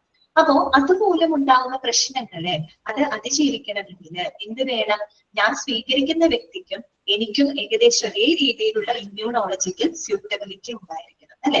ഇപ്പൊ ഏകദേശം ഈ ഒരു ബ്ലഡ് സ്വീകരിക്കുന്ന സമയത്ത് മേ ബി എനിക്ക് ചിലപ്പോൾ ചെറിയ രീതിയിൽ എന്തെങ്കിലും ഒരു ഷിവറിങ്ങോ അല്ലെങ്കിൽ മറ്റെന്തെങ്കിലും ചെറിയ ബുദ്ധിമുട്ടുകളൊക്കെ വരികയാണെങ്കിൽ അത്തരം ബുദ്ധിമുട്ടുകൾ ഓവർകം ചെയ്യാനായിട്ട്, അഡ്ജസ്റ്റ് ചെയ്യാനായിട്ട് എന്റെ ശരീരത്തിനും ഒരു എന്തുണ്ടാവണം? ഒരു ഇമ്മ്യൂണോളജിക്ക്, അതായത് ആ വരുന്ന ആളുടെ ബ്ലഡും എന്താ പറയാ ആ ആളുടെ എന്റെ ഒരു എന്താ പറയാ ഇമ്മ്യൂണോളജിക്കൽ, ദാറ്റ് മീൻസ് ആ പ്രതിരോധപരമായിട്ടുള്ള എന്താണ് ആ ഒരു മാച്ചിന് ഏകദേശം എന്തായിരിക്കണം? ഒരുപോലെ ആയിരിക്കണം. അപ്പൊ അതുമൂലം ഉണ്ടാകുന്ന ചെറിയ ചെറിയ പ്രശ്നങ്ങൾ എനിക്ക് എന്ത് ചെയ്യാൻ പറ്റും? അഡ്ജസ്റ്റ് ചെയ്യാനായിട്ട് സാധിക്കും. അതാണ് അവിടെ ഉദ്ദേശിക്കുന്നത് കേട്ടോ. Evaluation of immunological suitability between the donor and patient കേട്ടോ. ഈ പറയുന്ന ഡോണറിനും പേഷ്യന്റിനും ഇടയിലുള്ള ഒരു പ്രതിരോധപരമായിട്ടുള്ള അനുയോജ്യത അതെന്ത് ചെയ്തിരിക്കണം? ഇവാലുവേറ്റ് ചെയ്തിരിക്കണം. ഓക്കെ, വിലയിരുത്തണം. പിന്നെ അടുത്തത് എന്താണ് പറയുന്നത്? Choosing of suitable blood components for the each clinical conditions. അതായത് ഓരോ ക്ലിനിക്കൽ കണ്ടീഷൻസിനും അനുയോജ്യമായിട്ടുള്ള ബ്ലഡ് കമ്പോണൻസുകൾ തെരഞ്ഞെടുക്കുക അല്ലെ, ചൂസ് ചെയ്യുക എന്നുള്ളതും ബ്ലഡ് ബാങ്കിന്റെ ഒരു ഫംഗ്ഷൻ ആണ്. അതാണ് നമ്മൾ തുടക്കം പറഞ്ഞത്. എല്ലാവർക്കും എല്ലാ കമ്പോണന്റും ഒന്നും ആവശ്യമില്ല അല്ലെ. ആവശ്യമുള്ള കമ്പോണന്റ് മാത്രം അവർക്ക് കൊടുത്താൽ മതി. ഓരോരുത്തരുടെയും ക്ലിനിക്കൽ കണ്ടീഷൻസ് വ്യത്യാസമുണ്ട് അല്ലെ. ഇപ്പൊ ഒരു അനീമിക് പേഷ്യന്റിന് RBC ആണ് ആവശ്യം വരിക. ഇനിയിപ്പോ ഒരു ലിവർ ഡിസീസ് ഉള്ള ഒരാളാണെങ്കിൽ അയാൾക്ക് പ്ലാസ്മ എന്ന് പറയുന്ന കമ്പോണന്റ് ആണ് ആവശ്യം വരിക. അപ്പൊ അത്തരത്തില് ഓരോരുത്തരുടെയും ക്ലിനിക്കൽ കണ്ടീഷൻസിന് അനുയോജ്യമായിട്ടുള്ള കമ്പോണന്റുകൾ ഏതാണോ അത് ചൂസ് ചെയ്യേണ്ടതും ആരുടെ ഫംഗ്ഷനിൽ വരുന്നുണ്ട്? ബ്ലഡ് ബാങ്കിന്റെ ഫംഗ്ഷന്റെ വരുന്നതാണ്. ഓക്കെ, അതാണ് അവിടെ പറഞ്ഞത് കേട്ടോ. അടുത്ത പോയിന്റ് ഇതാണ്, cautious delivery and handling of blood components. അതുപോലെ നമ്മൾ ബ്ലഡ് കമ്പോണൻസുകൾ കൈകാര്യം ചെയ്യുമ്പോഴും അല്ലെ വളരെയധികം ശ്രദ്ധയോടുകൂടി വേണം ചെയ്യാനായിട്ട്. അല്ലെ കോഷ്യസ് ഡെലിവറിയാണ്, വളരെ സേഫ് ആയിട്ടുള്ള രീതിയിൽ വളരെ കെയർഫുൾ ആയിട്ട് വേണം നമ്മൾ ബ്ലഡ് കമ്പോണൻസ് ഒക്കെ വിതരണം ചെയ്യാനും അതുപോലെ കൈകാര്യം ചെയ്യുന്നതൊക്കെ അതീവ ശ്രദ്ധയോടുകൂടി വേണം ചെയ്യാനായിട്ട്. ബ്ലഡ് ബാങ്കിനകത്ത് അത്രയും കെയർഫുൾ ആയിട്ട് അത്രയും കോഷ്യസ് ആയിട്ടാണ് അവിടെ ഈ പറയുന്ന ബ്ലഡ് ടെസ്റ്റിങ്ങുകളായിക്കോട്ടെ അതിന്റെ ഹാൻഡ്ലിംഗ് ആയിക്കോട്ടെ ഡെലിവറി ഒക്കെ നടക്കുന്നത് ആ ഒരു രീതിയിലാണ് കേട്ടോ. ഓക്കെ, അടുത്തത് പറയുന്നത് inventory and stock management of blood and it's elements കേട്ടോ. ഇൻവെന്ററി എന്ന് പറഞ്ഞാൽ എന്താ ഉദ്ദേശിക്കുന്നത്? സ്റ്റോക്ക് തന്നെയാണ് കേട്ടോ. അതായത് ഈ പറയുന്ന ബ്ലഡ് ബാങ്കിനകത്ത് ബ്ലഡിന്റെയും മറ്റുള്ള ബ്ലഡ് കമ്പോണൻസുകളുടെയും സ്റ്റോക്കുകൾ കൃത്യമായിട്ട് മാനേജ് ചെയ്യാം. ഏതെങ്കിലും കമ്പോണൻസുകളൊക്കെ തീർന്നു പോവുകയാണെങ്കിൽ അല്ലെങ്കിൽ ഏതെങ്കിലും ഷോർട്ടേജ് ഒക്കെ വരുന്ന സമയത്ത് പെട്ടെന്ന് തന്നെ നമ്മൾ അത് ആ ഒരു സ്റ്റോക്ക് എന്ത് ചെയ്തിരിക്കുക, സ്റ്റോക്ക് അത് മെയിൻറ്റെയിൻ ചെയ്തിരിക്കണം. കൃത്യമായിട്ട് സ്റ്റോക്ക് മെയിൻറ്റെയിൻ ചെയ്താൽ എപ്പോഴാണ് എമർജൻസി സിറ്റുവേഷൻ വരാന്ന് പറയാൻ പറ്റില്ല. ഏതൊരു ആവശ്യം വന്നു കഴിഞ്ഞാലും അവിടെ എന്തുണ്ടായിരിക്കണം? ബ്ലഡ് കമ്പോണൻസ് സ്റ്റോക്ക് ഉണ്ടായിരിക്കണം. അതാണ് അവിടെ പറയുന്നത് കേട്ടോ. ബ്ലഡ് ബാങ്കിനകത്ത് ബ്ലഡ് മറ്റ് കമ്പോണൻസിന് കൃത്യമായിട്ടുള്ള സ്റ്റോക്ക് മാനേജ് ചെയ്യണം. ഓക്കെ, പിന്നെന്താണ്? Communication with the blood establishment. Blood എസ്റ്റാബ്ലിഷ്മെന്റുമായിട്ട് പ്രോപ്പർ ആയിട്ടൊരു കമ്മ്യൂണിക്കേഷൻ ഉണ്ടായിരിക്കണം. എന്താ ഉദ്ദേശിക്കുന്നത്? ബ്ലഡ് എസ്റ്റാബ്ലിഷ്മെന്റ്സ് എന്ന് പറഞ്ഞാൽ നമുക്കറിയാം അല്ലെ, ഇപ്പോ ബ്ലഡ് ഡൊണേഷൻ ഒക്കെ ആയിട്ട് ബന്ധപ്പെട്ട് ഇഷ്ടംപോലെ ക്ലബുകള് അതുപോലെ ചില സംഘടനകളൊക്കെ നമ്മുടെ നാട്ടിൽ തന്നെയുണ്ട് അല്ലെ. യൂത്തിന്റെ ക്ലബുകൾ കാര്യങ്ങളൊക്കെ ഇഷ്ടം പോലെ ഉണ്ട്. ഇപ്പൊ ബ്ലഡ് ഡൊണേഷനായിട്ട് ബന്ധപ്പെട്ട് സ്ഥിരമായിട്ട് ബ്ലഡ് ഡൊണേറ്റ് ചെയ്യാൻ പോകുന്ന ആളുകൾ അങ്ങനെയൊക്കെ ഉണ്ടല്ലോ. അങ്ങനെ ഒരു കൂട്ടായ്മകളും മറ്റുമുണ്ട്. അപ്പൊ അത്തരത്തിലുള്ള ബ്ലഡ് എസ്റ്റാബ്ലിഷ്മെന്റുകളുമായിട്ട് അവരൊക്കെയാണ് ഈ പറയുന്ന ക്ലബുകൾ, ഓർഗനൈസേഷൻസ്, അതിന്റെ എന്താ പറയുക ബ്ലഡ് ഡൊണേഷനായിട്ടൊക്കെ ബന്ധപ്പെട്ട് പ്രവർത്തിക്കുന്ന സംഘടനകളൊക്കെ ഉണ്ട് അല്ലെ, കൂട്ടായ്മകളൊക്കെ ഉണ്ട്. അതാണ് ഇവിടെ ബ്ലഡ് എസ്റ്റാബ്ലിഷ്മെന്റ് എന്നതുകൊണ്ട് ഉദ്ദേശിക്കുന്നത്. അപ്പൊ അവരായിട്ട് എപ്പോഴും എന്തുണ്ടായിരിക്കണം? ഒരു നല്ലൊരു കമ്മ്യൂണിക്കേഷൻ ഉണ്ടായിരിക്കണം. എന്തിനാ അങ്ങനെ ഒരു കമ്മ്യൂണിക്കേഷൻ വെക്കണേ? ഇത് ബ്ലഡ് ബാങ്കിനകത്ത് ഇപ്പൊ എന്തെങ്കിലും ബ്ലഡ് കമ്പോണൻസ് ഷോർട്ടേജ് വരുവാണെങ്കിൽ നമുക്ക് ഇത്തരം എന്താണ് ഇങ്ങനെയുള്ള ക്ലബുകൾ അല്ലെങ്കിൽ ഇത്തരം ബ്ലഡ് എസ്റ്റാബ്ലിഷ്മെന്റ്സ് ആയിട്ട് കണക്ട് ചെയ്യുകയാണെങ്കിൽ നമുക്ക് അത് എന്ത് ചെയ്യാൻ പറ്റും? സ്റ്റോക്ക് ചെയ്യാനൊക്കെ ആയിട്ട് സാധിക്കും അല്ലെ. അപ്പൊ അത്തരത്തിലുള്ള ബ്ലഡ് എസ്റ്റാബ്ലിഷ്മെന്റുമായിട്ട് ഒരു പ്രോപ്പർ ആയിട്ടുള്ള നല്ലൊരു കമ്മ്യൂണിക്കേഷൻ അവരുമായിട്ട് നല്ലൊരു കോപ്പറേഷൻ ആർക്ക് ഉണ്ടായിരിക്കണം? ബ്ലഡ് ബാങ്കിന് ഉണ്ടായിരിക്കണം. ഇത്രയാണ് പ്രധാനപ്പെട്ട ഫങ്ഷൻസ് വരുന്നത്. ക്ലിയർ ആണോ? പോയിന്റുകളൊക്കെ മനസ്സിലായോ? ക്ലിയർ ആണോ? ഓക്കെ അല്ലേ? ഓക്കെ, ഏതെങ്കിലും പോയിന്റുകൾ ആർക്കെങ്കിലും മനസ്സിലാവാത്തതുണ്ടെങ്കിൽ ജസ്റ്റ് ഒന്ന് മെസ്സേജ് ചെയ്താൽ മതി കേട്ടോ. ഓക്കെ, അപ്പൊ മനസ്സിലായെന്ന് വിചാരിക്കുന്നു കേട്ടോ. അടുത്തത് നമുക്ക് പഠിക്കാനുള്ളത് ലൊക്കേഷൻ ആണ് കേട്ടോ. ഇതൊക്കെ പഠിച്ചു വെക്കുന്നത് ഇമ്പോർട്ടന്റ് ആണ്. അതായത് ബ്ലഡ് ബാങ്കിന്റെ ഐഡിയൽ ലൊക്കേഷൻ ഇവിടെയാണ്. സാധാരണ ഒരു ഹോസ്പിറ്റലില് എവിടെയായിരിക്കും ബ്ലഡ് ബാങ്കിന്റെ സ്ഥാനം എന്നാണ് അവര് പറയുന്നത് കേട്ടോ. അപ്പൊ അതിന്റെ ലൊക്കേഷനുമായിട്ട് ബന്ധപ്പെട്ട് അറിഞ്ഞിരിക്കേണ്ട ചില കാര്യങ്ങളാണ് അവിടെ എഴുതിയിരിക്കുന്നത്. ഒന്നാമത്തെ എന്താണ്? typically should be situated on the ground floor. അതുകൊണ്ട് ഗ്രൗണ്ട് ഫ്ലോർ എന്നുള്ളത് അണ്ടർലൈൻ ചെയ്ത് വെക്കുക കേട്ടോ. ഇനി മാറിപ്പോകരുത്. നിങ്ങൾ ഫാർമസി പഠിക്കും, ലബോറട്ടറി പഠിക്കും, ഡയറ്ററി പഠിക്കും, ഇതൊക്കെ പഠിക്കുന്ന സമയത്ത് ഇതിന്റെയൊക്കെ ലൊക്കേഷൻസ് നിങ്ങൾക്ക് പറയുന്നുണ്ട് കേട്ടോ. മിക്കതിന്റെ ഒക്കെ ഗ്രൗണ്ട് ഫ്ലോർ ആണ്. എനിക്കൊരു ഫാർമസിയുടെ മാത്രം ഫസ്റ്റോ സെക്കൻഡോ ഫ്ലോറിലാണ് വരുന്നത് കേട്ടോ. അപ്പൊ അതൊക്കെ ഒന്ന് നോട്ട് ചെയ്ത് വെക്കുക. അവസാനം കഴിയുമ്പോൾ എല്ലാം കഴിഞ്ഞ് കഴിയുമ്പോൾ അങ്ങോട്ടും ഇങ്ങോട്ടും മാറിപ്പോകരുത് കേട്ടോ. അതുകൊണ്ടാണ് പറഞ്ഞത് typically should be situated on the ground floor കേട്ടോ. ഗ്രൗണ്ട് ഫ്ലോറിലാണ് ബ്ലഡ് ബാങ്കിന്റെ ഐഡിയൽ ലൊക്കേഷൻ. എന്തുകൊണ്ടാണ് ഗ്രൗണ്ട് ഫ്ലോറിൽ വെക്കുന്നത്? ബ്ലഡ് ബാങ്കിലോട്ടൊക്കെ വരുമ്പോൾ പെട്ടെന്ന് നമുക്ക് ഇങ്ങനെ അന്വേഷിച്ച് നടക്കേണ്ട ഒരു ആവശ്യം വരരുത് അല്ലെ. പെട്ടെന്ന് തന്നെ വിസിബിൾ ആവുന്ന രീതിയിൽ അല്ലെങ്കിൽ അവൈലബിൾ ആക്സസിബിൾ ആവുന്ന രീതിയിലായിരിക്കണം അതിന്റെ ലൊക്കേഷൻ. സോ അതിന്റെ ലൊക്കേഷൻ ഗ്രൗണ്ട് ഫ്ലോറിലാണ് കേട്ടോ. രണ്ടാമത്തെ പോയിന്റ് എന്താണ്? ഈസി വിസിബിലിറ്റി, പെട്ടെന്ന് കാണാൻ കഴിയുന്ന സ്ഥലത്തായിരിക്കണം അല്ലെ ബ്ലഡ് ബാങ്ക്. അറിയാലോ, അത്ര എമർജൻസിയിലാണ് വരുന്നത് അല്ല ആളുകൾ വരുന്നുണ്ടാവാം ബ്ലഡിന്റെ ആവശ്യമായിട്ട്. അപ്പൊ ആ സമയത്ത് നമുക്ക് ഒരിക്കലും അന്വേഷിച്ച് നടക്കേണ്ട ഒരു സാഹചര്യം വരരുത്. അതുകൊണ്ട് ഈസി വിസിബിലിറ്റി ആയിരിക്കണം അല്ലെ, ഈസി ആയിട്ട് വിസിബിൾ ആയിട്ടുള്ള ഒരു സ്ഥലത്തായിരിക്കണം ബ്ലഡ് ബാങ്കിന്റെ ലൊക്കേഷൻ. പിന്നെ അടുത്ത എന്താ പറയുന്നത്? In near proximity with the emergency department OT complex. OT എന്ന് പറഞ്ഞാൽ എന്താണ്? ഓപ്പറേഷൻ തിയേറ്റർ അല്ലെ. Okay, OT complex, hospitals, clinical department അല്ലെ. അതായത് പ്രോക്സിമിറ്റി എന്ന് പറഞ്ഞാൽ അടുത്തായിരിക്കണം, സമീപത്തായിരിക്കണം എന്നുള്ള അർത്ഥമാണ് കേട്ടോ.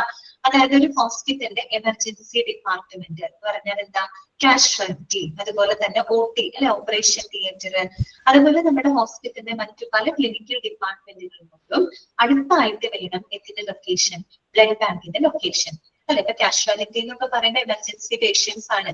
എന്തെങ്കിലും സിവിയർ ബ്ലഡ് ലോസ് ഒക്കെ ആയിട്ട് ഒരാളെ കൊണ്ടുവരാൻ പെട്ടെന്ന് എന്ത് ചെയ്യേണ്ടി വരും, ബ്ലഡ് കയറ്റേണ്ടതായിട്ടൊക്കെ വരും അല്ലെ. അപ്പൊ അതുകൊണ്ട് എപ്പോഴും ഇത്തരത്തിലുള്ള എമർജൻസി ഡിപ്പാർട്ട്മെന്റ്, അതുപോലെ ഓപ്പറേഷൻ തിയേറ്റർ, ഓപ്പറേഷൻ തിയേറ്ററിന്റെ അവസ്ഥ അങ്ങനെ തന്നെ. മിക്കവാറും പ്രീ പ്ലാൻഡ് ആയിട്ടുള്ള സർജറി ഒക്കെ ആണെങ്കിൽ നമ്മൾ നേരത്തെ തന്നെ കരുതി വെക്കും. അതല്ല, പെട്ടെന്നൊരു എമർജൻസി സർജറി ഒക്കെ ആവശ്യമായിട്ട് വന്നാൽ നമുക്ക് എന്ത് ചെയ്യേണ്ടി വരും, ബ്ലഡ് സെറ്റ് ചെയ്യേണ്ടി വരും അല്ലെ. ഓക്കെ, അപ്പൊ അത്തരത്തില് ഒ.ടി കോംപ്ലക്സ് മറ്റുള്ള ക്ലിനിക്കൽ ഡിപ്പാർട്ട്മെന്റുകളുടെ സമീപത്തായിരിക്കണം ഇതിന്റെ സ്ഥാനം, ബ്ലഡ് ബാങ്കിന്റെ സ്ഥാനം. ഓക്കെ, അടുത്തത് എന്താണ് പറയുന്നത്, it will have a distinct entry and exit with wide corridors and waiting space to curtail the traffic congestion അല്ലെ. അതായത് ഈ പറയുന്ന ബ്ലഡ് ബാങ്കിന് സെപ്പറേറ്റ് എൻട്രിയും എക്സിറ്റും ഉണ്ടായിരിക്കണം കേട്ടോ. സെപ്പറേറ്റ് ആയിട്ട് തന്നെ എൻട്രി ഉണ്ടായിരിക്കണം, എക്സിറ്റ് ഉണ്ടായിരിക്കണം. അതും ഇതിൽ പറയുന്ന with wide corridors and waiting space to curtail the traffic congestion. Curtail എന്ന് വെച്ചാൽ റെഡ്യൂസ് ചെയ്യാനുള്ള അർത്ഥമാണ് കേട്ടോ, കുറയ്ക്കാനായിട്ട്. അതായത് നമ്മൾ അത്യാവശ്യം എന്താ പറയാ, വളരെ വൈഡ് ആയിട്ടുള്ള കോറിഡോറുകൾ, ഇടനാടുകളും, പിന്നെ എന്താ പറയാ കാത്തിരിപ്പ്, മീൻസ് വെയിറ്റിംഗ് സ്പേസ് ഒക്കെ ആളുകൾക്ക് ഇരിക്കാനും ഒക്കെയുള്ള ഒരു വെയിറ്റിംഗ് സ്പേസ്. ഇപ്പൊ വരുന്ന വണ്ടികൾക്കാണെങ്കിലും അവർക്ക് നിർത്താനും അതുപോലെ പാർക്ക് ചെയ്യാനും ഒക്കെയുള്ള ഒരു വെയിറ്റിംഗ് സ്പേസ് എവിടെ ഉണ്ടായിരിക്കണം, ബ്ലഡ് ബാങ്കിനകത്ത് ഉണ്ടായിരിക്കണം. പ്രത്യേകം ഓർക്കാം, എന്ത് വേണം, സെപ്പറേറ്റ് ആയിട്ട് തന്നെ എൻട്രി എക്സിറ്റ് ഉണ്ടാവണം. എന്തിനു വേണ്ടിയിട്ടാണ് ചെയ്യുന്നത്, to curtail the traffic congestion അല്ലെ, ബ്ലോക്ക് ഒഴിവാക്കാൻ വേണ്ടിയിട്ടാണ് അല്ലെ. നമ്മളിപ്പോ ഒരേ സ്ഥലത്ത് കൂടെ തന്നെ പോകുമ്പോൾ വരികയും ചെയ്ത് കഴിഞ്ഞാൽ അവിടെ ട്രാഫിക് കൺജഷൻ വരാനുള്ള ചാൻസ് ഉണ്ട്. അപ്പൊ അത് ഒഴിവാക്കാനായിട്ടാണ് അവിടെ സെപ്പറേറ്റ് എക്സിറ്റും എൻട്രിയും ഒക്കെ കൊടുക്കുന്നത് കേട്ടോ. ഓക്കെ, അടുത്തത് എന്താണ്, it must be spacious though with minimum public entry so that there is no interference with the work of the lab technicians. അത് മാത്രമല്ല, ഒരു ബ്ലഡ് ബാങ്ക് എന്ന് പറയുന്നത് അത്യാവശ്യം എന്തായിരിക്കണം, സ്പേഷ്യസ് ആയിരിക്കണം, എന്ന് വെച്ചാൽ അത്യാവശ്യം വിശാലമായിരിക്കണം. പക്ഷെ എന്തായിരിക്കണം, ദോ വിത്ത് മിനിമം പബ്ലിക് എൻട്രി, അതായത് പബ്ലിക് എൻട്രി വളരെ റെസ്ട്രിക്റ്റഡ് ആയിരിക്കണം. നമ്മളിപ്പോ വളരെ സ്പേസ് ഉള്ള സ്ഥലമാണല്ലോ, എന്നാൽ പിന്നെ എല്ലാവർക്കും കൂടി ഒരുമിച്ചൊക്കെ കയറാം, അങ്ങനെയുള്ള രീതിയല്ല. സ്പേഷ്യസ് ആയിരിക്കണം, പക്ഷെ എങ്കിലും എന്താണ്, പബ്ലിക് എൻട്രി വളരെ മിനിമം ആയിരിക്കണം.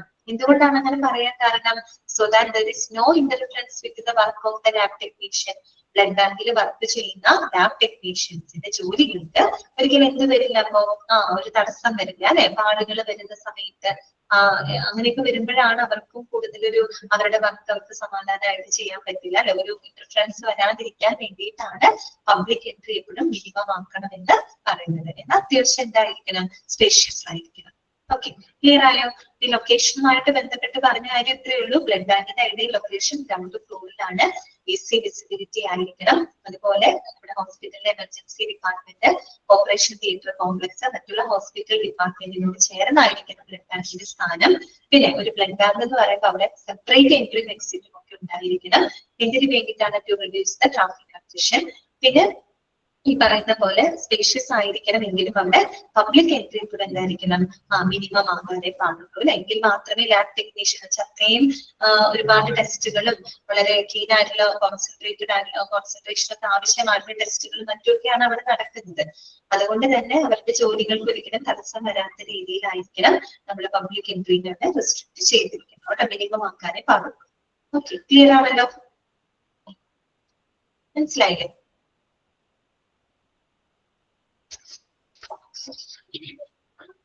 ജസ്റ്റ് എനിക്കൊന്ന് വായിച്ചു നോക്കിക്കോ കേട്ടോ, ജസ്റ്റ് ഒന്ന് വായിച്ചു നോക്കിക്കോ.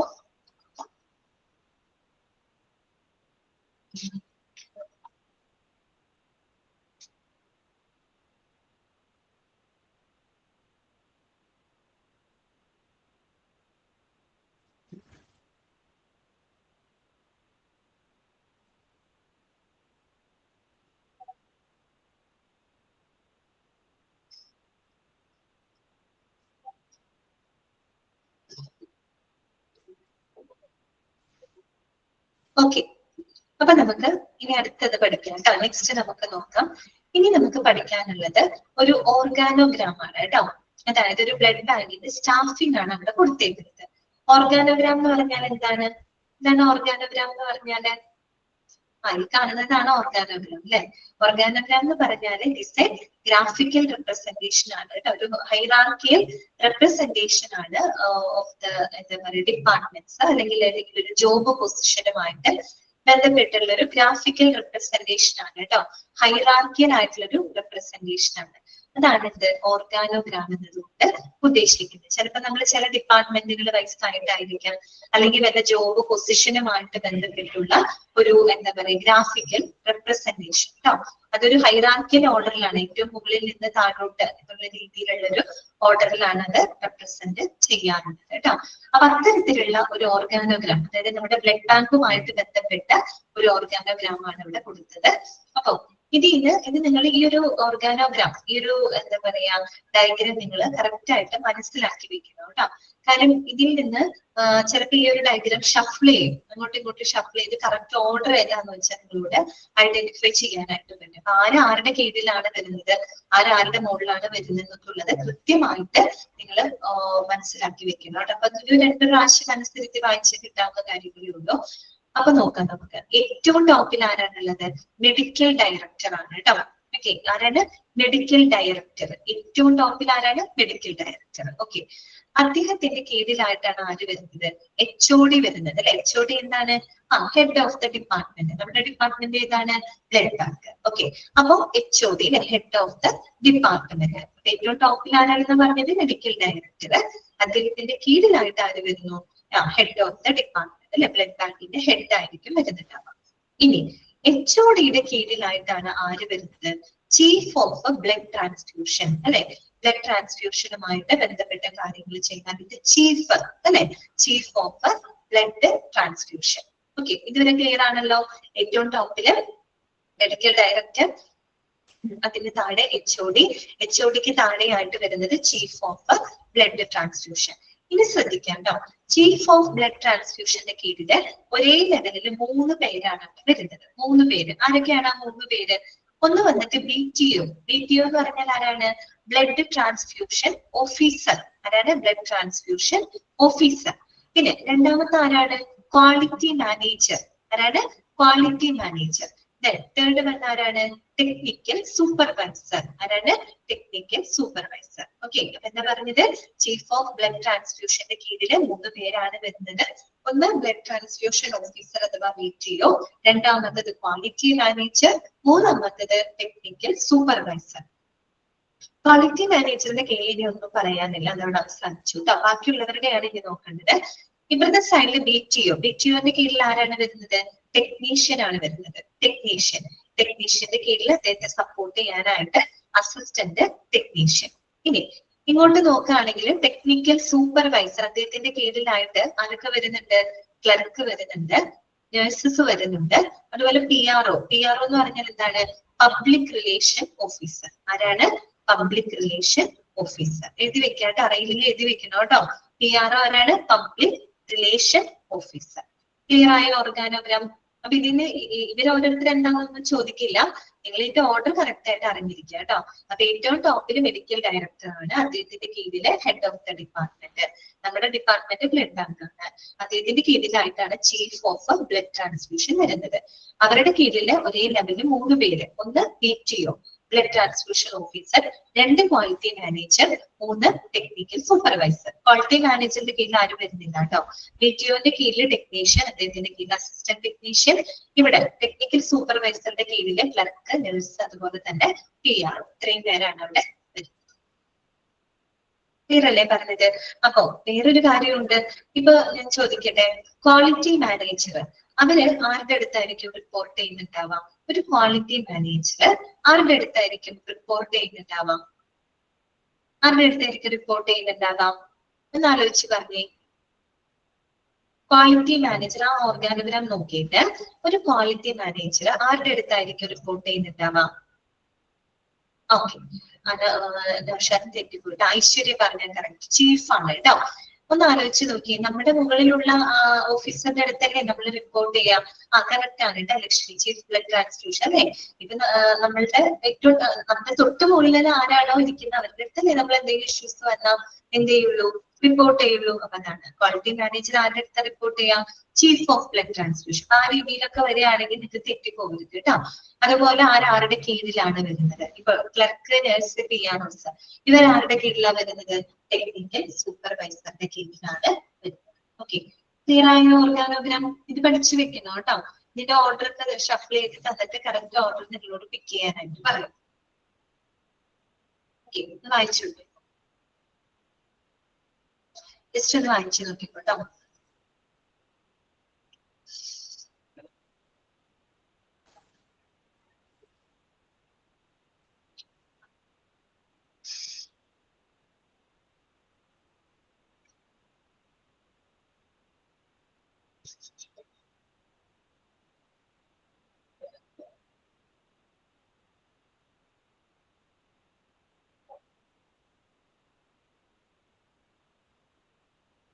ഓക്കെ അല്ലേ? എല്ലാവർക്കും ഓക്കെ അല്ലേ?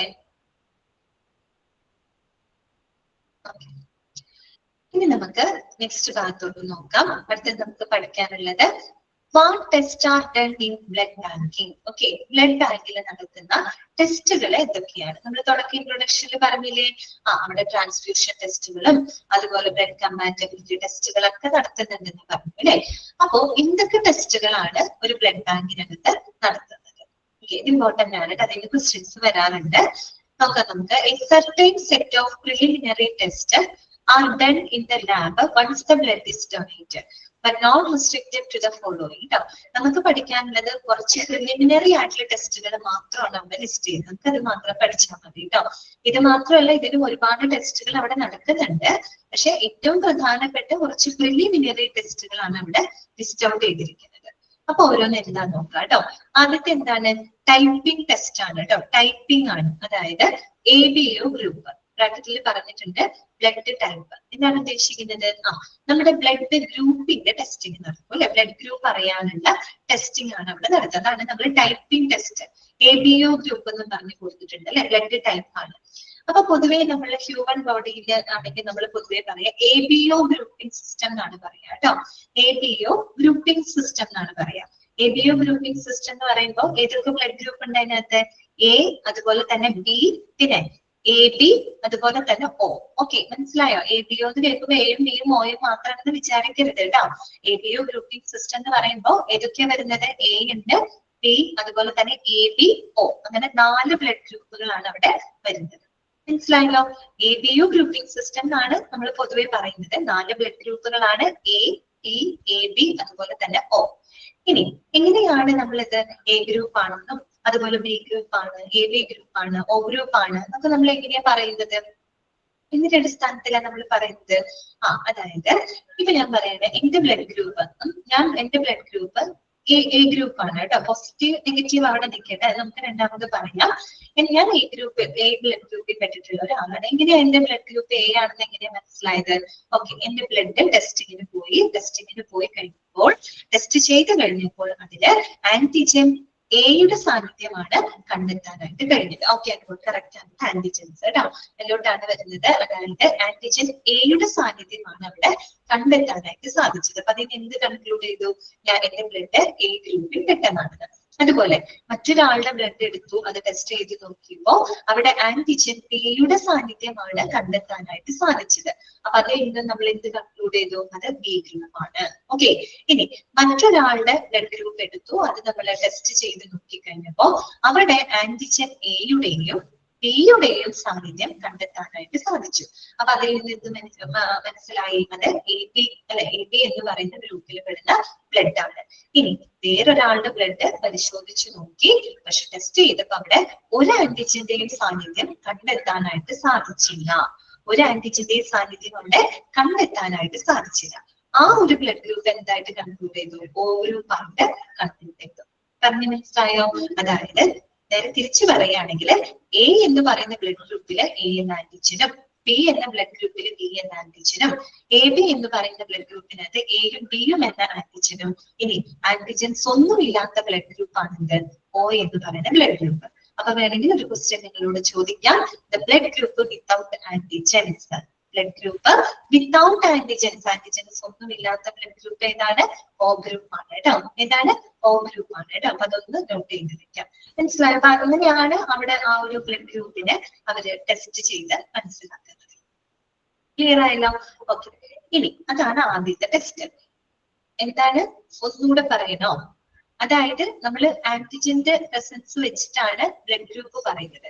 എ എന്ന് പറയുന്ന ബ്ലഡ് ഗ്രൂപ്പിനകത്ത് എ എന്ന ആന്റിജൻ ആണ് ഉണ്ടായിരിക്കുക. ഓക്കെ. എ എന്ന ബ്ലഡ് ഗ്രൂപ്പിനകത്ത് പി എന്ന ആന്റിജനും, അതുപോലെ എ ബി എന്ന് പറയുന്ന ബ്ലഡ് ഗ്രൂപ്പിനകത്ത് എ എന്ന ആന്റിജനും ഉണ്ടാവും, ബി എന്ന ആന്റിജനും ഉണ്ടായിരിക്കും. ആന്റിജൻസുകൾ ഒന്നുമില്ലാത്ത ബ്ലഡ് ഗ്രൂപ്പിനെയാണ് നമ്മൾ എന്ത് പറയുന്നത്? O ഗ്രൂപ്പ് എന്ന് പറയുന്നത് കേട്ടോ. ഓക്കെ, മനസ്സിലായോ? ആന്റിജൻസ് ഒന്നുമില്ലാത്ത ബ്ലഡ് ഗ്രൂപ്പാണ് O എന്ന് പറയുന്ന ബ്ലഡ് ഗ്രൂപ്പ്. ഓക്കെ, അത്രയേ ഉള്ളൂ. നെക്സ്റ്റ് വരുന്ന ടെസ്റ്റ് എന്താണ്? RH ടൈപ്പിംഗ് ടെസ്റ്റ് ആണ് കേട്ടോ. എന്താണ്? RH typing test. അതായത് ഒരു ബ്ലഡ് ഗ്രൂപ്പ് അത് പോസിറ്റീവ് ആണോ നെഗറ്റീവ് ആണോ എന്ന് തീരുമാനിക്കുന്ന ഫാക്ടർ ആണെന്ന് RH ഫാക്ടർ. RHന്റെ ഫുൾ ഫോം ഇതാണ്, റീസസ് എന്നാണ് പറയുക. RHESUS കേട്ടോ, റീസസ് ഫാക്ടർ എന്നാണ് പറയാ. ഓക്കെ, അതായത് നമ്മുടെ ഒരു ബ്ലഡ് ഗ്രൂപ്പ് അത് പോസിറ്റീവ് ആണ്. നമ്മൾ എന്ന് പറയുമ്പോൾ എ പോസിറ്റീവ് എ നെഗറ്റീവ് ഉണ്ട് അല്ലെ, എല്ലാത്തിനും ഉണ്ട്. B positive B negative, A B positive A B negative, O positive oh negative, അങ്ങനെ ഉണ്ടല്ലോ. അപ്പൊ ഒരു ബ്ലഡ് ഗ്രൂപ്പ് അത് പോസിറ്റീവ് ആണോ നെഗറ്റീവ് ആണോ എന്ന് തീരുമാനിക്കുന്നത് ഏത് ഫാക്ടറിനെ ബേസ് ചെയ്തിട്ടാ? RH ഫാക്ടറിനെ ബേസ് ചെയ്തിട്ടാണ് കേട്ടോ. അപ്പൊ നിങ്ങളോട് ചോദിക്കാം, which component that determines the positive or negative part of the blood group എന്ന് ചോദിച്ചാൽ എന്താണ് എന്റെ ഉത്തരം? റീസസ് ഫാക്ടർ ആണ് കേട്ടോ. റീസസ്, അതിന് നമ്മൾ ചുരുക്കിയിട്ട് RH എന്നാണ് പറയുക കേട്ടോ. അപ്പൊ പണ്ട് ഈ റീസസ് എന്ന് പറഞ്ഞിട്ടൊരു കുരങ്ങുകളുണ്ട്, അതിനകത്താണ് എക്സ്പെരിമെന്റ് ചെയ്തിട്ടാണ് ഈ ഒരു ഫാക്ടറിനെ കണ്ടുപിടിച്ചത്. ഗൂഗിൾ ചെയ്ത് നോക്കിക്കഴിഞ്ഞാൽ കാണാൻ പറ്റുമോ അങ്ങനെ RH റീസസ് കുരങ്ങുകൾ കേട്ടോ. അപ്പൊ അതിനകത്ത് ആ എന്താണ് കുരങ്ങിൽ നടത്തിയിട്ടുള്ള ആ ഒരു എക്സ്പെരിമെന്റിന്റെ ഇതിലാണ് ഈ ഒരു RH ഫാക്ടർ കണ്ടെത്തിയിട്ടുള്ളത്. അപ്പൊ അതിനോടുള്ളൊരു എന്താ പറയാ റെസ്പെക്ട് കൊടുക്കുന്നതാണ് RH ഫാക്ടർ കേട്ടോ. അപ്പൊ RH എന്ന് പറഞ്ഞാല് ഒരു ബ്ലഡ് ഗ്രൂപ്പ് അത് പോസിറ്റീവ് ആണോ നെഗറ്റീവ് ആണോ എന്ന് തീരുമാനിക്കുന്നതാണ് RH ഫാക്ടർ കേട്ടോ.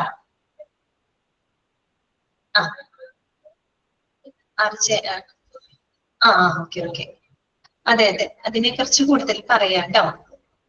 അപ്പോ ഇനി ശ്രദ്ധിക്കാം, ഒരു ബ്ലഡ് ഗ്രൂപ്പിനകത്ത് RH ഫാക്ടർ ഉണ്ടെങ്കിൽ അതെന്താണ്? പോസിറ്റീവ് ആണ്. ഓക്കെ, മനസ്സിലായോ? എന്താണ്? ഒരു ബ്ലഡ് ഗ്രൂപ്പിനകത്ത് RH ഫാക്ടർ ഉണ്ടെങ്കിൽ അത് പോസിറ്റീവ് ആയിരിക്കും, RH ഫാക്ടർ ഇല്ല എങ്കിൽ അത് നെഗറ്റീവ് ആയിരിക്കും.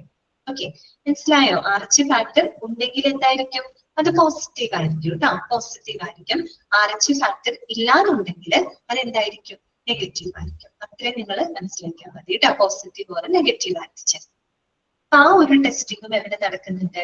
ബ്ലഡ് ബാങ്കിനകത്ത്. വളരെ എന്താ പറയാ, ജസ്റ്റ് ഒരു ഔട്ട്ലൈൻ മാത്രം നമ്മൾക്ക് പഠിക്കാനുള്ളൂ കേട്ടോ. അപ്പൊ ആദ്യം നമ്മൾ പറഞ്ഞത് ഗ്രൂപ്പിങ്ങിന്റെ ടെസ്റ്റ് നോക്കുന്നു, രണ്ടാമത്തത് RH ടൈപ്പിംഗ് ടെസ്റ്റും നോക്കുന്നു. നെക്സ്റ്റ് കേട്ടോ, മൂന്നാമത്തെ ടെസ്റ്റിംഗ് എന്താണ് പറയുന്നത്? Screening for any accidental red blood cell antibodies that may cause the complications in the recipient. That is a transfusion reaction test. മൂന്നാമത് നടത്തുന്ന ടെസ്റ്റ് എന്താണെന്ന് അറിയോ? ട്രാൻസ്ഫ്യൂഷൻ റിയാക്ഷൻ ടെസ്റ്റ് ആണ്. ട്രാൻസ്ഫ്യൂഷൻ എന്താന്ന് പറഞ്ഞല്ലോ, ഒരാളിൽ നിന്ന് മറ്റൊരാളിലോട്ട് നമ്മൾ ബ്ലഡ് ട്രാൻസ്ഫർ ചെയ്യുന്ന ഒരു പ്രോസസ്സിനെയാണ് നമ്മൾ ട്രാൻസ്ഫ്യൂഷൻ എന്ന് പറയുന്നത്. അപ്പോ ട്രാൻസ്ഫ്യൂഷൻ റിയാക്ഷൻസ് എന്ന് പറഞ്ഞാൽ ശരിക്കും പറഞ്ഞാൽ ഹോസ്റ്റൈൽ ഇവന്റ്സ് ആണ്. എന്ന് പറഞ്ഞാൽ ഒരു ട്രാൻസ്ഫ്യൂഷൻ മൂലം ഉണ്ടാകുന്ന ചില മോശം എന്താ പറയാ അവസ്ഥകളെയാണ് നമ്മൾ ട്രാൻസ്ഫ്യൂഷൻ റിയാക്ഷൻസ് എന്നതുകൊണ്ട് ഉദ്ദേശിക്കുന്നത്. ഞാൻ നേരത്തെ പറഞ്ഞല്ലോ, അതായത് നമ്മൾ വേറൊരാളിൽ നിന്ന് ചിലപ്പോൾ ബ്ലഡ് സ്വീകരിക്കുന്ന സമയത്ത് നമുക്ക് ചെറിയൊരു രീതിയിൽ ആ ബ്ലഡ് നമുക്ക് ചെറിയൊരു രീതിയിൽ ബുദ്ധിമുട്ടുകളൊക്കെ ഉണ്ടായേക്കാം. ഓക്കെ, ചെറിയ വല്ല ഷിവറിങ്ങോ അല്ലെങ്കിൽ ഒരു കോൾഡ്നെസ്സോ എന്തെങ്കിലുമൊക്കെ വരാം. ചിലവർക്ക് വളരെ മൈൽഡ് ആയിട്ടുള്ള റിയാക്ഷൻസ് തൊട്ട് ചിലപ്പോൾ വളരെ ലൈഫ് ത്രെട്ടനിങ് ആയിട്ടുള്ള റിയാക്ഷൻസ് വരെ ഉണ്ടാവാറുണ്ട്. എല്ലായ്പ്പോഴും അല്ല കേട്ടോ, അങ്ങനെ ഉണ്ടാവാറുണ്ട്. അതാണ് നമ്മൾ ട്രാൻസ്ഫ്യൂഷൻ റിയാക്ഷൻ എന്നതുകൊണ്ട് ഉദ്ദേശിക്കുന്നത്. എന്ന് വെച്ചാൽ ഈ ട്രാൻസ്ഫ്യൂഷനുമായിട്ട് ബന്ധപ്പെട്ടുണ്ടാകുന്ന ചില എന്താ പറയുക ചില അവസ്ഥകൾ, അതെന്ന് പറഞ്ഞാൽ ചെറിയ മോശമായിട്ട് വരുന്ന ചില സിറ്റുവേഷൻസ്. അപ്പൊ അത്തരത്തിലുള്ള ട്രാൻസ്ഫ്യൂഷൻ റിയാക്ഷൻസുകളുടെ സാധ്യതയെ പറ്റിയിട്ടുള്ള പരിശോധനകളും എവിടെ നടക്കുന്നുണ്ട്? ബ്ലഡ് ബാങ്കിനകത്ത് നടക്കുന്നുണ്ട്. അതാണ് അവിടെ പറഞ്ഞത്. Screening of any accidental red blood cell antibodies that may cos complication in the recipient. അതായത് നമ്മുടെ സ്വീകർത്താവില് റെസിപ്പിയന്റില് ചില കോംപ്ലിക്കേഷൻസ് ഒക്കെ ഉണ്ടാക്കാൻ സാധ്യതയുള്ള എന്തെങ്കിലും റെഡ് ബ്ലഡ് സെൽ ആന്റിബോഡീസുകളുടെ സാന്നിധ്യം ഉണ്ടോ എന്ന് തിരിച്ചറിയാനുള്ള സ്ക്രീനിങ് ടെസ്റ്റുകൾ എവിടെ നടക്കുന്നുണ്ട്? ബ്ലഡ് ബാങ്കിനകത്ത് നടക്കുന്നുണ്ട്. ഈ റെഡ് ബ്ലഡ് സെൽ ആന്റിബോഡീസ് എന്ന് പറയുമ്പോൾ അത് എപ്പോഴും ഉണ്ടാവുന്നതിൽ ആകസ്മികമായിട്ടൊക്കെ ഉണ്ടായേക്കാം. ഓക്കെ, ഈ റെഡ് ബ്ലഡ് സെൽ ആന്റിബോഡീസിന്റെ പ്രത്യേകത എന്താണെന്ന് വെച്ചാൽ ഇത്തരം ആന്റിബോഡീസുകൾ ദാറ്റ് വിൽ എന്താണ് attack the red blood cells that are different from urine. That means അതായത് നമ്മുടെ ശരീരത്തിന്റേതല്ലാത്ത RBCനെ അത് അറ്റാക്ക് ചെയ്യും. ഓക്കെ, അതായത് ഇപ്പൊ ഒരു റെഡ് ബ്ലഡ് സെൽ ആന്റിബോഡീസുകളുടെ ഒരു പ്രത്യേകതയാണ് അത്. അതിൻ്റെതല്ലാത്ത RBCനെ എന്ത് ചെയ്ത് കളയും? അത് അറ്റാക്ക് ചെയ്യും. അതായത് ഇപ്പൊ റെഡ് ബ്ലഡ് സെൽ ആന്റിബോഡീസ് ഉള്ള ഒരു ബ്ലഡ് നമ്മൾ വേറൊരാളിലേക്ക് കൊടുക്കാന്ന് വിചാരിക്കും. അപ്പൊ അയാളുടെ ശരീരത്തിലോട്ട് എത്തുന്ന സമയത്ത് ഈ റെഡ് ബ്ലഡ് സെൽ ആന്റിബോഡീസ് എന്ത് ചെയ്യുന്നറിയോ? അയാളുടെ ശരീരത്തിൽ RBCനെ ചിലപ്പോൾ അറ്റാക്ക് ചെയ്യും. അങ്ങനെ അറ്റാക്ക് ചെയ്താലുള്ള അവസ്ഥ എന്തായിരിക്കും? ആ സ്വീകരിക്കുന്ന ആളുടെ അവസ്ഥ ബുദ്ധിമുട്ടിലാവും അല്ലെ? അപ്പൊ അത്തരത്തില് ഏതെങ്കിലും തരത്തില് റെഡ് ബ്ലഡ് സെൽ ആന്റിബോഡീസുകളുടെ സാന്നിധ്യം ഉണ്ടോ എന്ന് തിരിച്ചറിയാനുള്ള സ്ക്രീനിങ് ടെസ്റ്റുകൾ ഇവിടെ നടക്കുന്നുണ്ട്, ബ്ലഡ് ബാങ്കിനകത്ത് നടക്കുന്നുണ്ട്. അതൊക്കെ എന്തിന് എക്സാമ്പിൾ ആണ്? ഇത്തരത്തിലുള്ള ട്രാൻസ്ഫ്യൂഷൻ റിയാക്ഷൻസിന് എക്സാമ്പിൾ ആണ് അല്ലെ? മറ്റൊരാളുടെ ബ്ലഡ് നമ്മൾ സ്വീകരിക്കുന്ന സമയത്ത് ഉണ്ടാകുന്ന ചില ബുദ്ധിമുട്ടുകളാണ് കേട്ടോ. അപ്പൊ ആ ഒരു ടെസ്റ്റ്, അതാണ് ട്രാൻസ്ഫ്യൂഷൻ റിയാക്ഷൻ ടെസ്റ്റ് എന്ന് പറഞ്ഞിട്ട് എഴുതിയിരിക്കുന്നത്. ക്ലിയർ ആയല്ലോ പറഞ്ഞത്? ഓക്കെ അല്ലേ? മനസ്സിലായോ?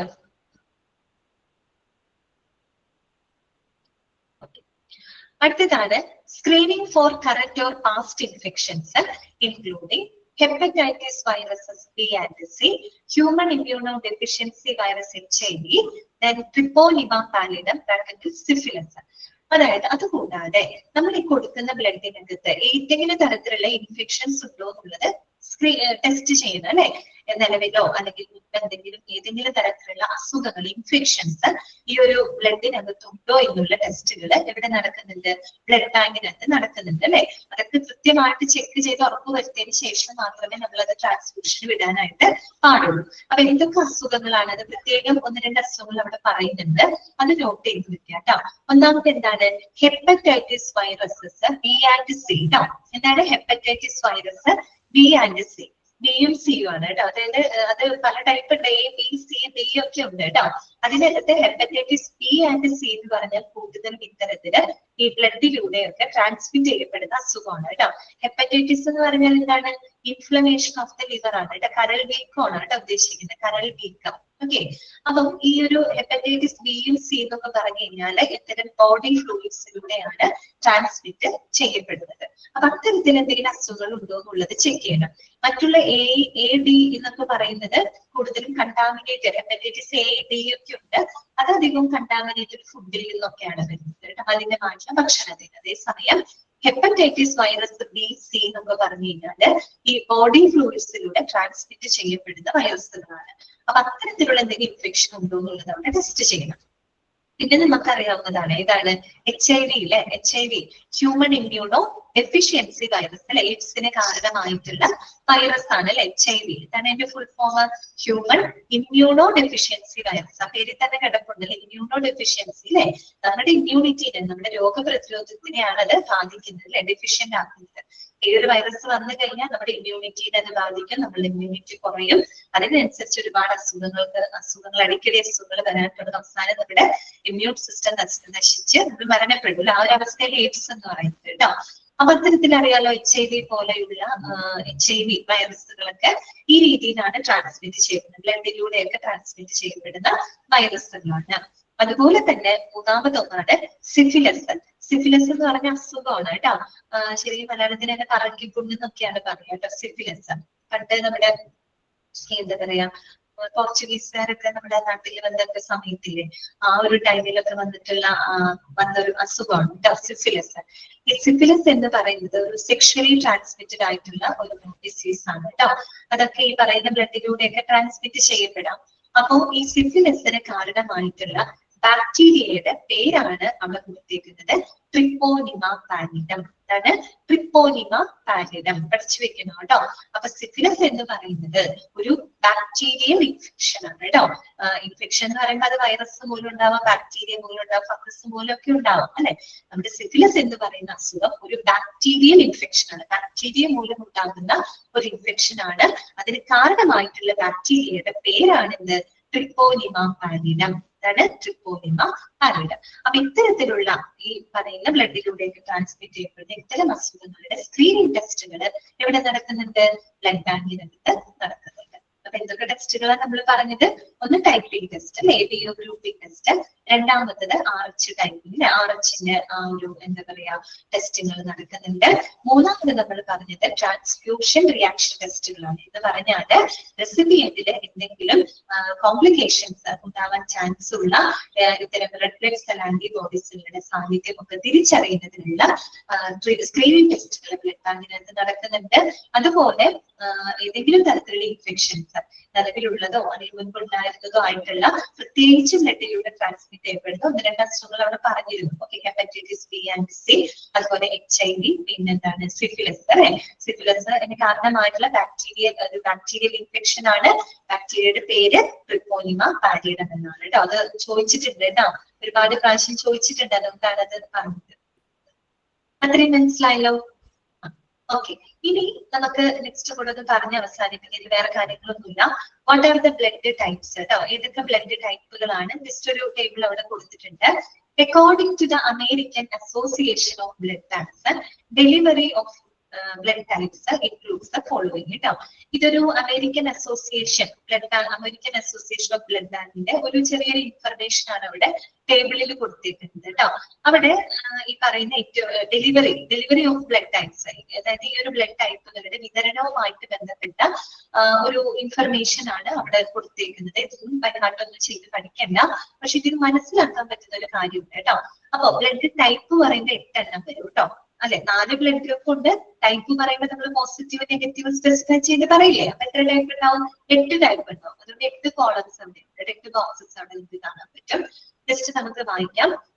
RH പോസിറ്റീവ് എന്ന് പറയണ്ട. RH ഉണ്ടെങ്കിൽ എന്താണ്?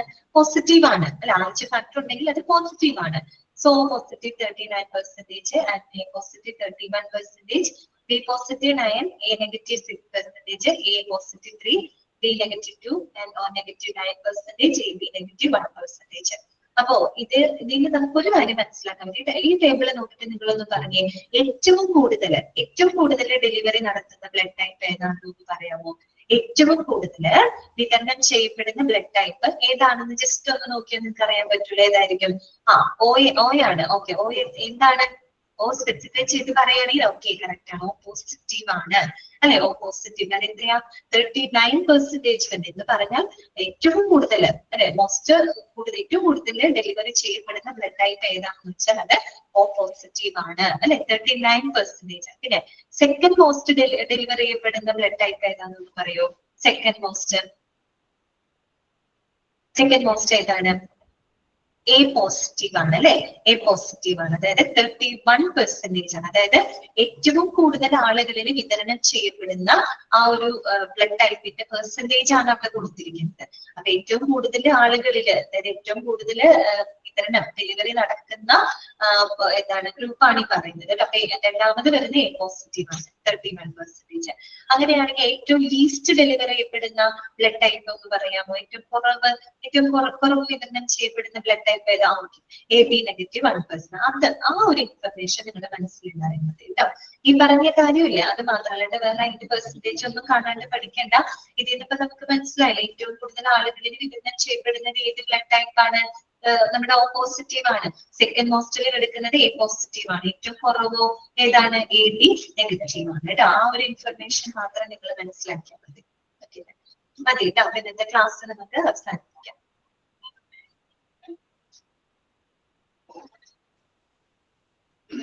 അൺമ്യൂട്ട് ചെയ്തിട്ടുണ്ട് കേട്ടോ.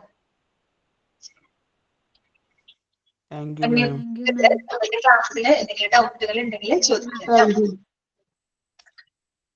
Thank you, ma'am.